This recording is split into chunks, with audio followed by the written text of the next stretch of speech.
بسم اللہ الرحمن الرحیم۔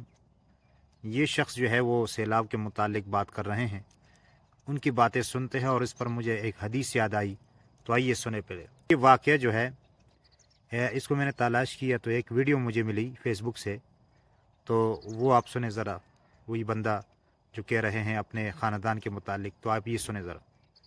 ہم لوگ جیسے سو گیا نماز پڑھ کے، اس کے بعد جیسے 4 بجے کا ٹائم ہوا تو جمزیب آیا۔ جمزیب بول رہا ہے کہ بھائی پانی یہ ہمارے مکان کے قریب آ گئی۔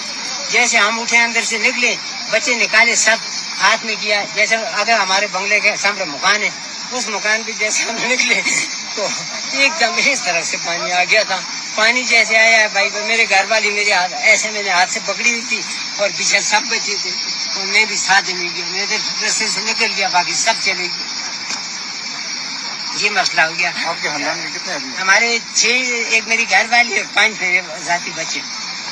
بچے بڑے تھے؟ یہ بچے جوان بچی بھی تھے، بچے کچھ 10 سال کا تھا، کچھ ایک بچہ 8 سال کا تھا، ایک 4 سال کی بچی تھی، ایک 2 سال کا بچہ۔ تو دوسرا کا کتنا چاہتے کہ آگے چلے جی۔ ناظرین، آج یہ مناظر بھی ایک الارم ہے کہ ہم اپنے گناہوں پر نظر ڈالیں۔ ناظرین، یہ واقعات ہمیں یاد دلاتے ہیں کہ جب اللہ کا فیصلہ اترتا ہے تو پھر نہ نیک اور نہ کوئی بد محفوظ رہتا ہے۔ قرآن ہمیں حضرت موسیٰ علیہ السلام کے زمانے کی وہ مثال سناتا ہے جب 3 گروہ تھے، ایک کھلے گنہگار، ایک خاموش تماشائی جو گناہوں سے روکنے کی ہمت نہ رکھتے تھے، اور ایک نیکوکار۔ لیکن جب عذاب آیا تو سب پر آیا، کوئی نہ بچ سکا۔ بالکل ایسے ہی آج کے یہ مناظر ہمیں بتاتے ہیں کہ قدرت کے فیصلوں میں تاخیر ضرور ہو سکتی ہے، مگر اندھیر نہیں۔ تو جی، یہ جو اس نے بات کی ہے کہ تینوں جماعت جو ہے وہ عذاب میں مبتلا ہو گئے، تو یہ بات درست نہیں ہے۔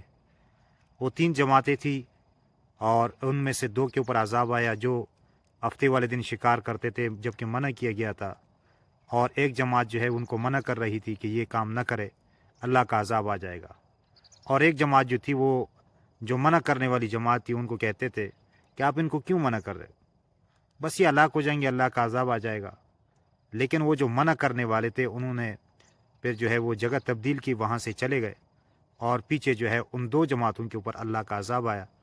تو اور جو حدیث مجھے یاد آئی اس حوالے سے، وہ یہ ہے، بخاری اور مسلم میں ہے، حضرت عبداللہ ابن عمر رضی اللہ تعالیٰ عنہ فرماتے ہیں کہ اللہ کے نبی صلی اللہ علیہ وسلم نے فرمایا، جن کے جو ہے وہ عصر کی نماز فوت ہو، وہ ایسا ہے کانما وطرا اہلہ و مالہ، ایسا ہے کہ جس کا اہل اور اس کا مال ہلاک ہو تو ہلاک ہو جائے۔ اس طرح یعنی جتنا اس کو دکھ اس پر ہوتا ہے، تو اس طرح عصر کی نماز پر اس کو دکھ ہونا چاہیے۔